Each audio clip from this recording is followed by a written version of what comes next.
नमस्कार, आप सुन रहे हैं अंत्योदय समाचार। मैं हूं आपके साथ निपुण यादव। आज अंत्योदय के पहले संवाद में हम बात करेंगे अंत्योदय विचार की उस प्रणेता की जिसे रविन्द्रनाथ टैगोर ने महात्मा कह के पुकारा, जिसे सुभाष चंद्र बोस ने राष्ट्रपिता कहकर हम सबको कृतार्थ किया, और अल्बर्ट आइंस्टीन ने तो यहाँ तक कि कहा कि आगे आने वाली पीढ़ियाँ शायद ये विश्वास भी ना करें कि हाड़ मांस के शरीर वाला एक ऐसा जादुई आदमी कभी धरती पर हुआ भी था। हम बात करेंगे उस अधनंगे फकीर की कि जिसके पद चिन्हों में ऐसा आकर्षण था, जिसके पीछे लाखों लाख लोग एक इशारे पर चल देते थे। जी, हम बात करेंगे महात्मा गांधी की। फिर पूरन साराज का नारा जाला और पुकारा, आजादी का वीर सिपाही कभी न हिम्मत हारा। फिर डांडी पर जाकर अपने हाथों नमक बनाया, सारे देश को सत्याग्रह का सुंदर सबक पढ़ाया। भारतवासी जपते थे फिर गांधी नाम की माला, 40 करोड़ दिलों में छाया एक लंगोटी वाला। सत्य, अहिंसा, त्याग और स्वाभिमान के पर्याय मोहनदास करमचंद गांधी का जन्म 1869 को पश्चिमी गुजरात के पोरबंदर में एक पंसारी परिवार में हुआ था। गांधी 6 भाइयों बहनों में सबसे छोटे थे। गांधी का बचपन पोरबंदर में ही बीता। महात्मा गांधी अपनी आत्मकथा सत्य के साथ मेरे प्रयोग में अपने बचपने की घटना का उल्लेख करते हुए लिखते हैं, हाई स्कूल के पहले साल की परीक्षा थी। शिक्षा विभाग के इंस्पेक्टर जाइल्स विद्यालय का निरीक्षण करने आए थे। उन्होंने पहली कक्षा के विद्यार्थियों को अंग्रेजी में 5 शब्द लिखाए। उसमें एक शब्द केटल था। मैंने उसके हिज्जे गलत लिखे थे। शिक्षक ने अपनी बूट की नोक मारकर मुझे सावधान किया, लेकिन मैं क्यों सावधान होने लगा? मुझे यह ख्याल ही नहीं हो सका कि शिक्षक मुझे पास वाले लड़के की पट्टी देखकर हिज्जे सुधार लेने को कहते हैं। मैंने माना था कि शिक्षक तो यह देख रहे हैं कि हम एक दूसरे की पट्टी में देखकर चोरी न करें। सब लड़कों ने 5 शब्द सही लिखे और मैं अकेला बेवकूफ़ ठहरा। शिक्षक ने मुझे मेरी बेवकूफ़ी बाद में समझाई, लेकिन मेरे मन पर उनके समझाने का कोई असर न हुआ। मैं दूसरे लड़कों की पट्टी में देखकर चोरी करना कभी न सीख सको। यह गांधी के संस्कार और अस्तेय की ही उपज थी कि जीवन की उस ढालदार अवस्था में भी गांधी अपनी नैतिकताओं के प्रति कितने दृढ़ थे, और यही दृढ़ता गांधी को महात्मा गांधी बनाती है। गांधी का विवाह बाल्यावस्था में ही कस्तूरबा गांधी के साथ हो गया था। गांधी उच्च शिक्षा प्राप्त करने और बैरिस्टर बनने की अभिलाषा के साथ 4 सितंबर 1888 को 19 वर्ष की आयु में बम्बई बंदरगाह से लंदन के लिए रवाना हुआ। लेकिन गांधी का लंदन जाने का सफ़र इतना भी आसान नहीं था। तमाम आर्थिक संकटों, सामाजिक मकड़ जालों और जाति बहिष्कार का दंश झेलते हुए लंदन जाकर दृढ़ इच्छा शक्ति वाले गांधी ने बैरिस्टर की पढ़ाई पूरी की और वे 1891 में पुनः भारत लौटे। इसके बाद महात्मा गांधी के जीवन का एक अति महत्वपूर्ण दौर आता है, जब गांधी एक केस के सिलसिले में वकील के तौर पर दक्षिण अफ्रीका गए। दक्षिण अफ्रीका प्रवास के शुरुआती दिनों में गांधी लिखते हैं कि मैं दूसरे या तीसरे दिन डरबन की अदालत गया। वहाँ मेरी पहचान कुछ वकीलों से हुई, लेकिन मजिस्ट्रेट ने मुझे बार बार देखकर मुझसे पगड़ी उतारने के लिए कहा, लेकिन मैंने पगड़ी उतारने से इनकार कर दिया और मैं अदालत से बाहर चला आया। मेरे भाग्य में यहाँ भी लड़ाई ही बदी थी। अब्दुल्ला सेठ ने मुझे पगड़ी उतारने का रहस्य समझाया।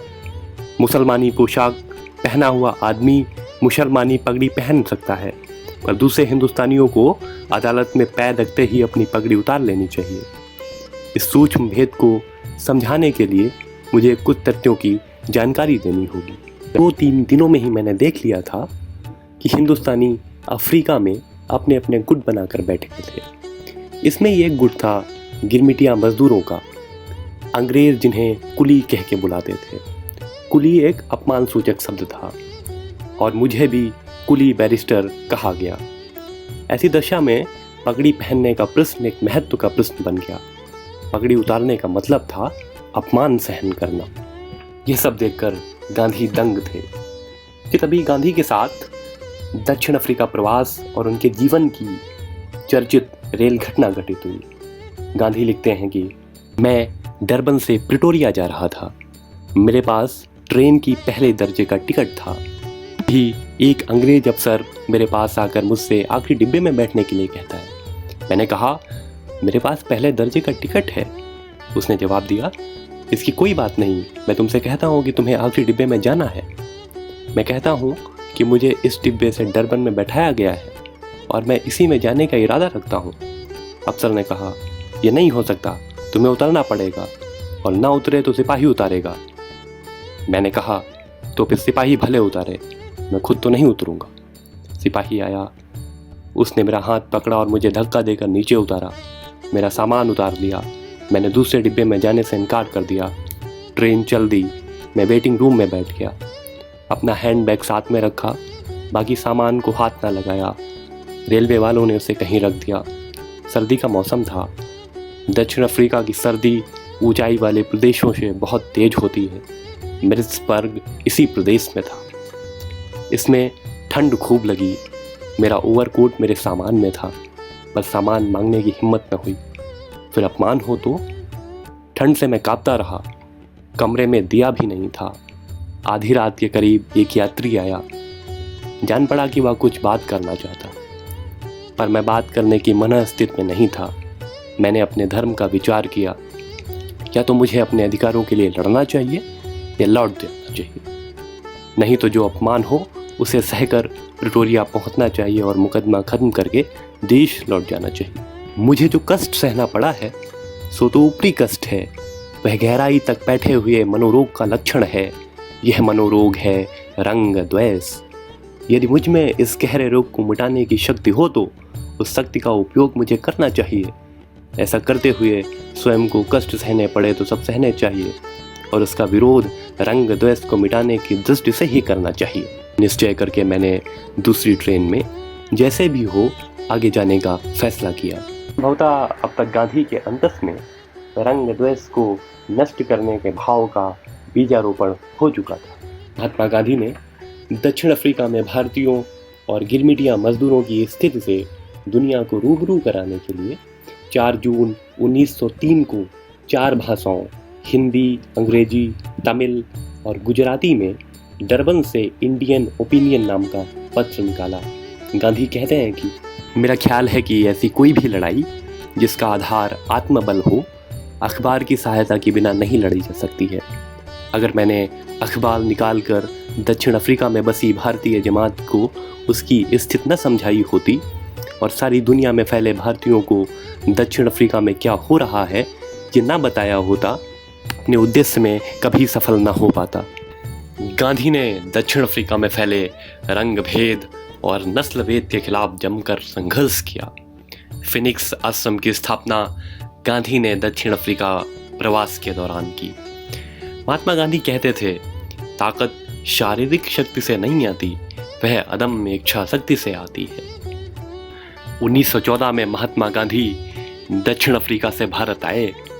भारत आकर गांधी ने हरिजन, यंग इंडिया, नवजीवन और सत्याग्रह समाचार पत्रों का प्रकाशन किया। वे कहते थे, ये समाचार पत्र नहीं हैं बल्कि विचार पत्र हैं।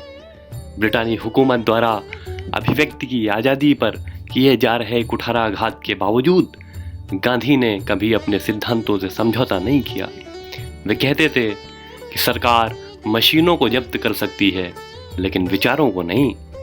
गांधी ने संप्रेषण कला के जादू से ब्रिटानी हुकूमत की जड़ें हिला दी। गांधी ऐसे कम्युनिकेटर थे जो जन सामान्य के बीच जन सामान्य की भाषा में बात करते हुए ऊर्जा का संचार कर देते थे और हुकूमत से हुकूमत की भाषा में बात करते हुए अपने तर्कों से नतमस्तक कर देते थे। देखिए गांधी के संचार की एक वानगी। Perceive through my senses It transcends the senses, but it is possible to reason out the existence of God to a limited extent. Even in ordinary affairs, we know that people do not know who rules or why and how he rules. And yet they know that there is a power that certainly rules. In my tour last year in Mysore, I met many poor villagers, and I found upon inquiry that they did not know who ruled Mysore. They simply said, some God ruled it. Gandhi जब वापस आए तो उन्होंने सोई हुई जनता और सुस्ताए हुए नेतृत्व में विचारों के माध्यम से कर्म का अमृत घोल दिया। फिर शुरू होता है भारतीय स्वतंत्रता का वह महासमर जो सत्य, अहिंसा और त्याग के बल पर जीता गया। गांधी के नेतृत्व की ही ताकत थी कि उन्होंने कुछ ही दिनों में देशव्यापी असहयोग आंदोलन खड़ा कर दिया। कभी कभी इस आंदोलन की लौ मध्यम तो अवश्य हुई, लेकिन गांधी की नेतागिरी ने उसे कभी बुझने नहीं दिया। गांधी ने 1930 में डांडी मार्च करके नमक कानून तोड़ा और ब्रिटिश सरकार के खिलाफ एक और चुनौती का बिगुल बजाया। गांधी अपने सिद्धांतों के इतने पक्के थे कि उन्होंने कभी भी किसी भी हालत में हिंसा का समर्थन नहीं किया और यही सिद्धांत उनकी सफलता का कारण बना। असहयोग आंदोलन, सत्याग्रह, सविनय अवज्ञा और 1942 में भारत छोड़ो आंदोलन के बलबूते पर गांधी ने अंततः 1947 में भारत को ब्रिटिश हुकूमत की जंजीरों से मुक्त करा दिया। गांधी कहते थे, गौरव लक्ष्य पाने की कोशिश करने में है, न कि लक्ष्य तक पहुंचने में। महात्मा गांधी के जीवन की सबसे दुखदायी घटना भारत पाकिस्तान का विभाजन था। गांधी महज एक व्यक्ति ही नहीं थे, गांधी एक विचारधारा थे। उनकी आंखों के सामने ही उस विचारधारा का कत्ल किया जा रहा था जिससे अभी कुछ दिन पहले जंजीरों के बंधन से मुक्ति मिली थी। गांधी ने नए बने देश पाकिस्तान को आर्थिक सहायता देने के लिए धरना देने का निश्चय किया ताकि यह खून खराबा रुक सके। लेकिन विडंबना देखिए कि जो गांधी मनुष्यता के लिए अपने प्राण देने के लिए स्वतः समर्पित था, हमने ऐसे महात्मा की हत्या कर दी। 30 जनवरी 1948 को एक जननायक, एक अहिंसा का पुजारी और एक युगबोध होठों पर हे राम का नाम लिए ईश्वर की सभा में सहयोग के लिए चला गया।